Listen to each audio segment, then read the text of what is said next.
Greetings from ABSIT Ghaziabad. I am Sakshi Malik, Assistant Professor in the Department of Computer Science and Engineering at ABSIT Ghaziabad.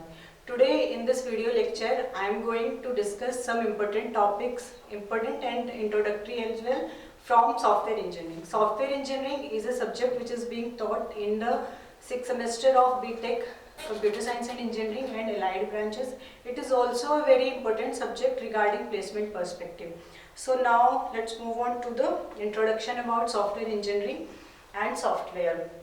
Basically, the software engineering comprises of two words, software plus engineering. First of all, we will cover software topic. Software is basically collection of programs. अभी तक हमने software के बारे में जो पढ़ा है या जो सुना है वो इतना ही है कि एक कलेक्शन ऑफ प्रोग्राम्स होता है जो कुछ पर्टिकुलर टास्क परफॉर्म कराने के लिए यूज़र यूज़ करता है कंप्यूटर सिस्टम पर. बट अगर हम स्पेसिफिकली सॉफ्टवेयर इंजीनियरिंग के टर्म्स में सॉफ्टवेयर को पढ़ेंगे तो ये थोड़ा सा वास्ट हो जाता है. जैसे कि software is equals to programs plus operating processor and documents. ये तीन चीजों से मिलके हमारा सॉफ्टवेयर कंप्लीट होता है. जब हम सॉफ्टवेयर इंजीनियरिंग की टर्म्स में सॉफ्टवेयर को पढ़ रहे हैं तो ये थोड़ा सा ब्रॉड हो जाता है टॉपिक. अभी तक हमने सिर्फ देखा है कि कलेक्शन ऑफ प्रोग्राम्स को हम सॉफ्टवेयर बोलते थे और कलेक्शन ऑफ इंस्ट्रक्शंस को प्रोग्राम्स बोलते थे. लेकिन अब हमें as a software engineer, as a student of software engineering, software term जहां भी यूज करनी है that means programs along with its operating processor and with its documentation, proper documentation. Operating processor will obviously comprise of the documents like user manual or operational manuals, which will include beginner's guide, reference guide, installation guide and system administration guides. Documentation will comprise of the terms like feasibility study, flow charts, test plans, source code जो हमें code से मिलता है. ये सारी चीजें हमारे software के अंदर कवर होती है. Now moving on to the main topic of our subject that is software engineering.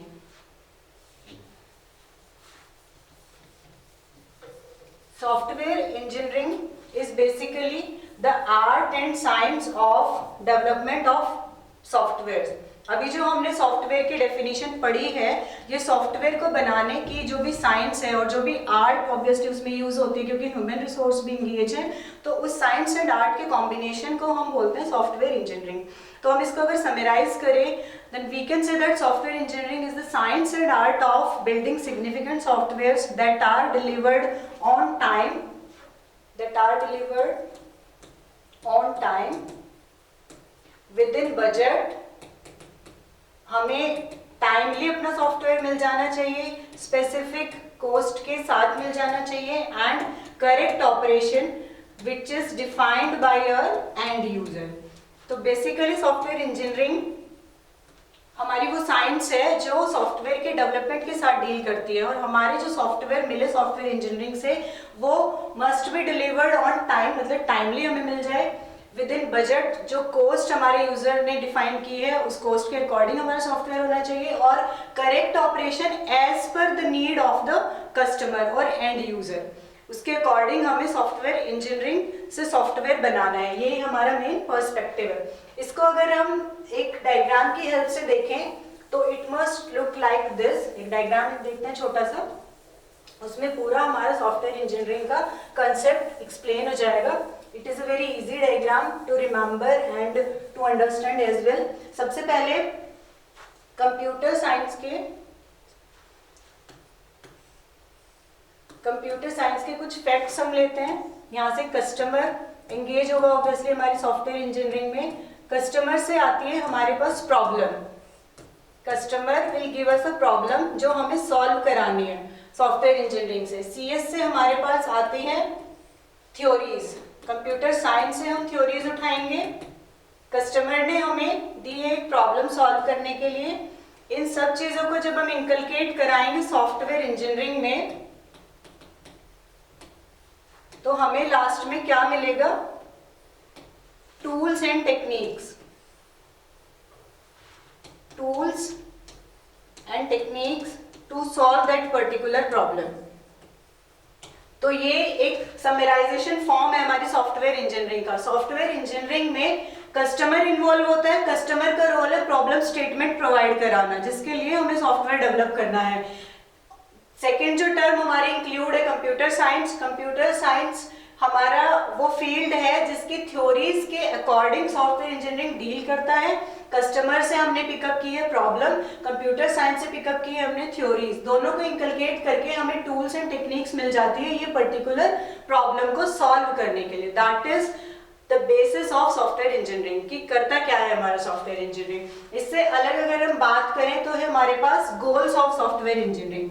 Basic goals क्या है हमारे एससी के, ये है सबसे फॉरमोस्ट गोल तो है हमारा क्वालिटी प्रोडक्ट.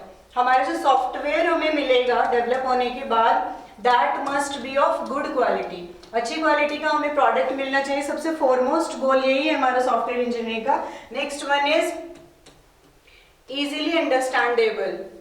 जो सॉफ्टवेयर हमें मिला है that must be easily understandable by the end user. जिसने सॉफ्टवेयर डेवलप कराया है उसको इजीली अंडरस्टैंडेबल होना चाहिए. सॉफ्टवेयर इंजीनियरिंग में हमने अभी डिस्कस किया है कि सिर्फ facts, theories and concepts involve नहीं है, इसमें ह्यूमन रिसोर्सेज भी इन्वॉल्व होते हैं. क्योंकि डेवलपर साइड, डेवलपर्स है हमारे, टेस्टर्स हैं, वो सब क्या है ह्यूमन रिसोर्सेज है. तो कहीं ना कहीं software engineering also takes care of human resources. तो उसके गोल में ये भी काउंट होता है job satisfaction of software engineers. ये भी हमारी सॉफ्टवेयर इंजीनियरिंग के गोल्स में आता है, job satisfaction of software engineers.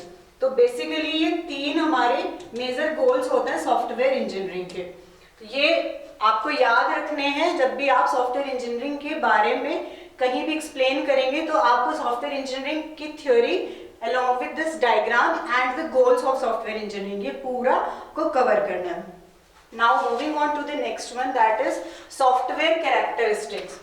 Characteristic अगर हम जनरल टर्म्स में बात करें तो क्या होती है, किसी भी पर्टिकुलरेट पर्सन या किसी भी थिंग का बेसिक बिहेवियर, उसको हम कैरेक्टरिस्टिक बोलते हैं. ये कैरेक्टरिस्टिक टर्म जब हमारे सॉफ्टवेयर के साथ जुड़ जाता है दैट मीन्स कि हमारे सॉफ्टवेयर में क्या क्या फीचर्स या फिर बिहेवियर रिफ्लेक्ट होते हैं.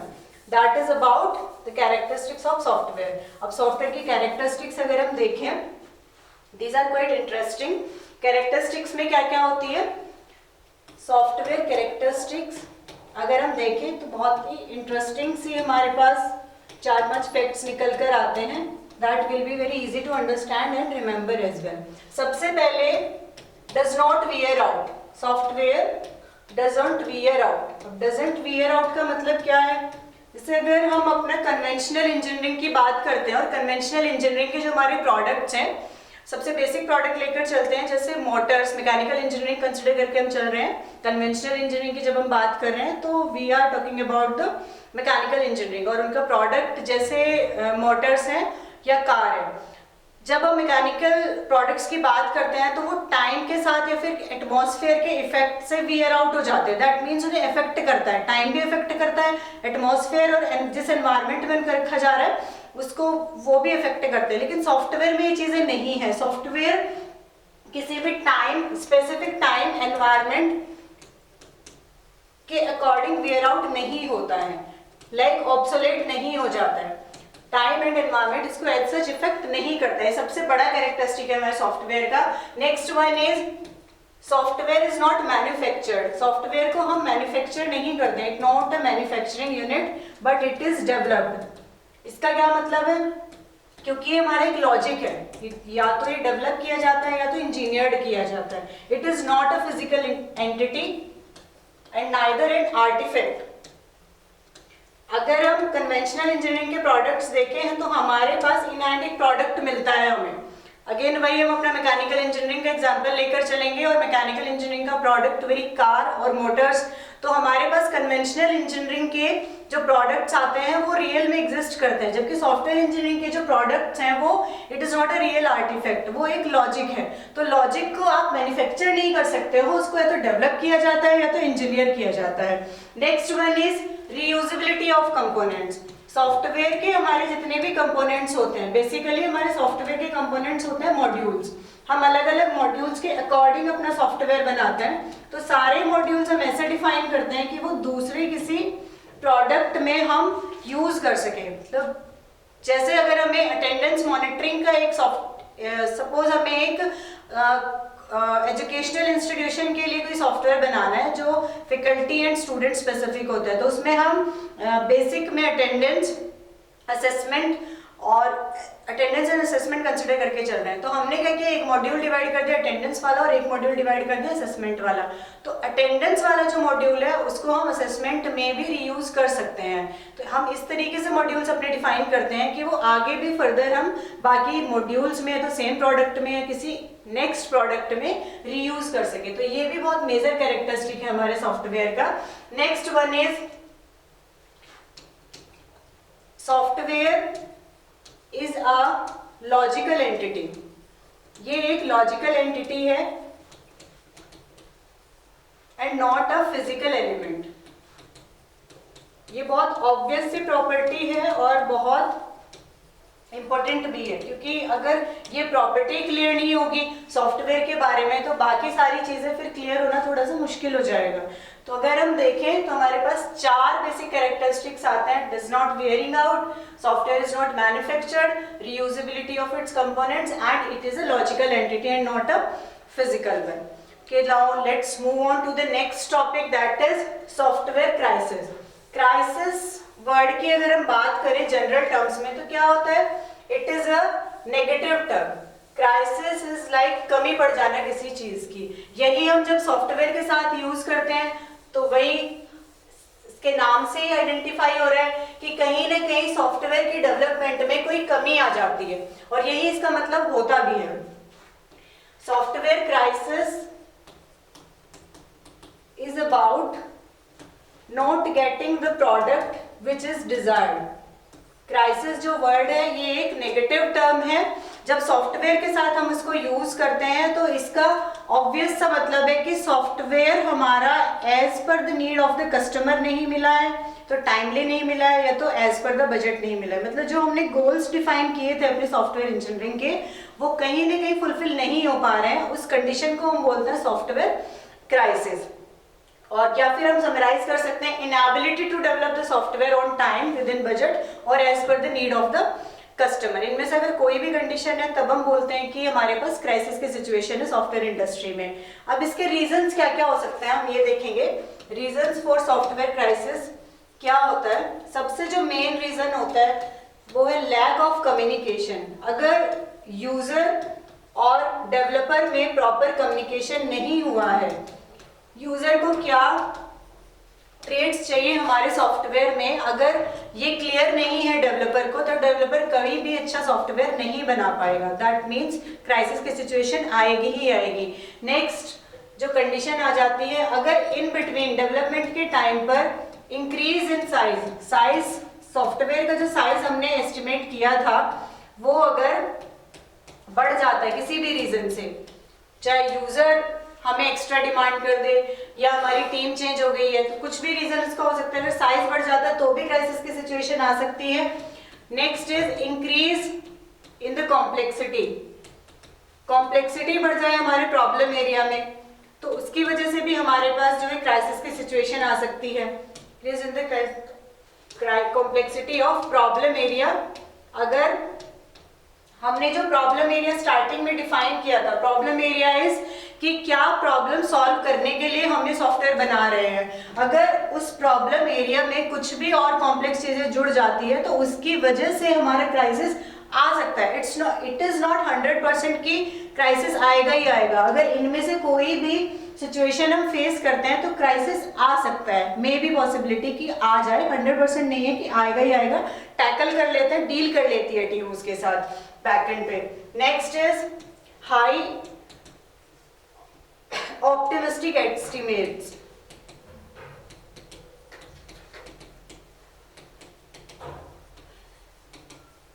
दैट मीन्स कि अगर स्टार्टिंग में हमने जो अपना कॉस्ट और एफर्ट एंड टाइम का एस्टिमेट बनाया था, अगर वो हमने ऑप्टिमिस्टिक लेवल पर हाईली ऑप्टिमिस्टिक बना दिया था, मतलब अगर हमने बियॉन्ड द बाउंड्री नहीं देखा था और हमने माना था कि हम 6 महीने में सॉफ्टवेयर बना देंगे, जबकि वो सॉफ्टवेयर की डिमांड थी कि वो 1 साल में बनेगा कम से कम। तो ऐसे ऑप्टिमिस्टिक एस्टिमेट्स अगर हम बनाते हैं तो भी हमारी क्राइसिस की सिचुएशन आ सकती है।